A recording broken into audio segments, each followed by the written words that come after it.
all the activities, all the things that they're doing. And it's tough because I've seen students break down. I've seen them in tears. I've seen them lash out. I mean, I've seen kind of the gamut of emotions that are involved in it. Mental breakdown, but just like I started crying hysterically. I threw like the glass of water I was drinking against the wall and like shouting at my parents, and it was really bad. I felt really bad, and it was just terrible. And like I didn't go to school the next day because I was a wreck. But just a couple of weeks ago, I didn't receive a great grade on a math quiz, and we had a test just the next day. So that caused me a lot of stress after school, and through that night, I was up all night, feeling a little shaky. But I know that every night is really stressful for me with all the homework and studying I have to do, and it like really affects how I act like towards my parents, and I always like get really frustrated at myself, and sometimes I start to cry, and sometimes I just have no motivation to do any work.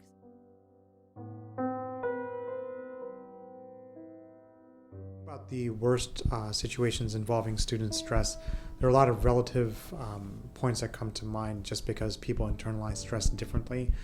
You know, we have had students who have unfortunately attempted or successfully have, I guess, harmed themselves because of stress that they're facing. Students who have really been very reluctant to come to the school, you know, even for educational purposes, even for social purposes, because of the level of stress that they're facing. Also students who have just withdrawn socially from their friend groups. Those could also all be, I guess, categorized as worst, depending on who you're talking to. I think personally the biggest issue is that while I've adjusted to getting maybe 4 or 5 or 6 hours of sleep every night, I'm just exhausted. Like I'll go to sleep and I'll wake up and I'm exhausted, not even tired from like sleep deprivation. It's just so much all at once. All the work causes me to go to bed at like an extremely late time, and I like can't function on the amount of sleep I get, and I'm always exhausted. Also, because of like my performance in school, I've been diagnosed with like ADHD, and I have to take medication so that I focus better. I think that we also probably have a number of students who suffer from stress-related disorders like anxiety and depression, and anxiety can mask itself into lots of different things. I mean, the fact that some kids get sick more often is also related to anxiety and stress. In general, it's just like the environment that we're in is very stressful. It's very competitive, especially here at Edgemont. I think that for me personally, it's definitely led to a lot of sleep deprivation, just being very tired all the time, exhaustion. I know like a couple of times I've just taken mental health days just because I feel like the environment that we're in is really overwhelming. So yeah, I think that school has definitely affected me and my personality and how I am. It's kind of made me a more anxious person. So I think the culture of education is pretty toxic, to be honest, right now.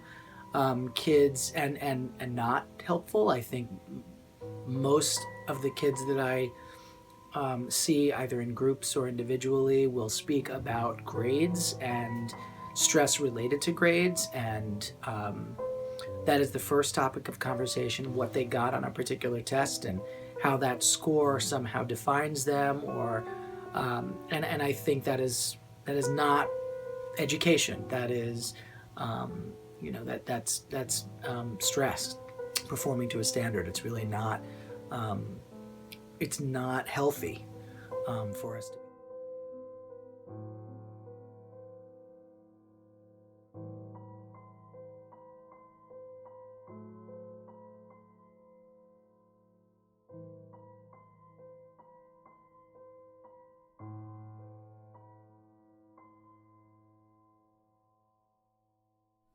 I think that, well, specifically for Edgemont, I feel like education is more around how much information you can absorb over the course of from the being noticed about a test to the test date, and then how well you can regurgitate that information back onto the paper.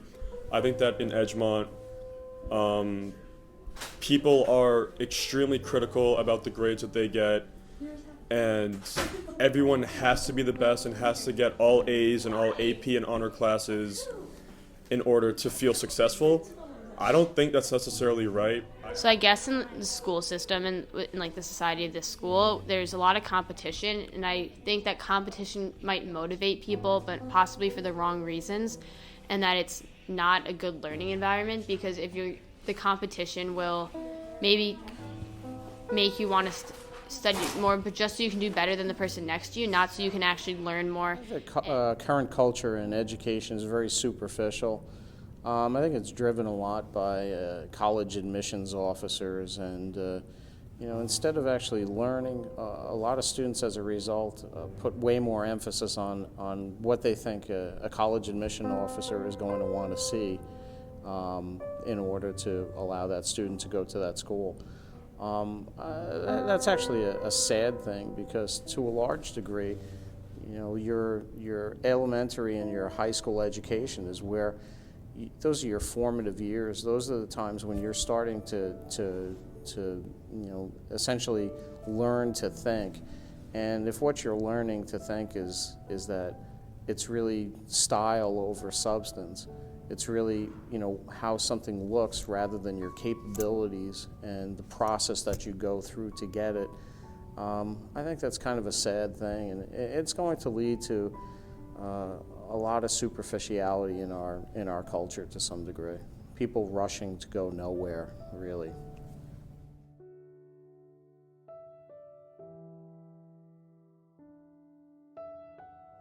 People should be focusing on learning about bettering themselves, discovering themselves, and how they fit into the world.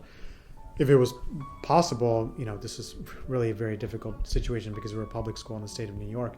There are a lot of barriers, thrown down specifically on that angle about exploration by the state of New York, mainly because there are a number of testing requirements, so to speak, and those can often hamper a teacher's ability to really fully explore areas that the teacher or students might be interested in, simply because there's not enough time in the class to go and address something that a kid might be interested in, because the curriculum has to be followed and the teacher has to get through the curriculum.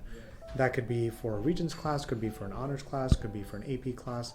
I think a lot of the curriculum is actually driven by tests that don't necessarily reflect the most important stuff that needs to be learned. As far as I'm concerned, I think it would be much more beneficial for most students to take a little bit more time and develop problem solving and analytical skills that would be applicable to, say, like other cross-curricular types of classes. The structure of math is the structure of math. It's a very discipline-based subject, and unfortunately you don't have a lot of flexibility within that to do all the things that you'd like to do. And I think that I've always felt it's important to teach more life lessons than specific subject-based, because you have an opportunity to put in place some behaviors, hopefully some behaviors that will carry with them. People are not going to remember some of the specific things that you taught in regards to this subject, but hopefully the lessons or the behaviors that were reinforced over time. And I think aside from, probably mental health issues and stresses that result from the workload and the anxiety that people feel, I also think people have started to sacrifice spending time on things they really care about. Students who might have interests in creative writing or in painting or dance or all of these things that they can't necessarily do in school, those things tend to get, I think, somewhat devalued because people feel like they have to do the things that are going to be graded, are going to get a score, are going to be represented on their college applications. And I think that really has led people to kind of narrow the scope of what they do with their time, and to narrow the scope of who they're becoming to some extent. I feel like learning should just be about pursuing and understanding things and how this world works, because everything is complicated. And in general, I feel like in order to learn, you have to, education should be about open-mindedness, and it should be about embracing everyone's opinions and having understanding. I think I would make less of an emphasis on using numbers to quantify a student's intelligence, because I feel like in the end, all of the high school experience leads up to college, and it ends up being that the student themselves is defined by numbers, which in my opinion is a really messed up notion and needs to be corrected. Well, I think the thing that pops into my head first is that we need to make education more more student-centered and less teacher-centered, meaning that you know, the teacher in the front of the room doing a lot of lectures is something that we don't want to totally give up on. I mean, I still do some of it, but I like the idea of getting students involved in projects and in problem-solving activities where they use something that they've learned in the real world. And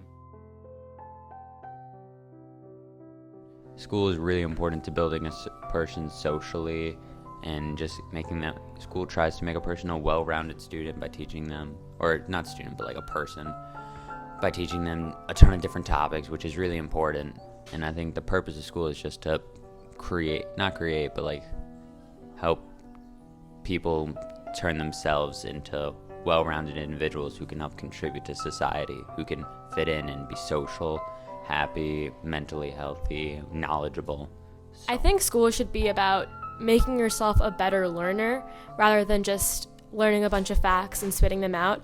And I think it should be about being a well-rounded person and being able to articulate your thoughts and speak for yourself and have confidence. I think that's what school should be about. A successful learning experience is one in which you gain knowledge. If you simply memorize information, it doesn't matter if you retain it. You can't do anything with information, but you can do something with knowledge, and with knowledge you can, paired with intellect, you can formulate individual original thoughts, and I think that should be the main goal of any educational system.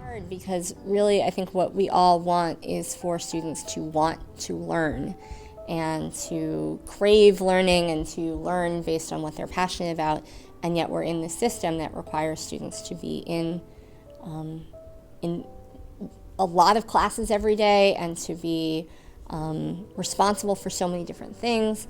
I think learning ideally should be driven by student interest and also by kind of a shared community sense of what is important and what we really want students to take forward into their futures with them.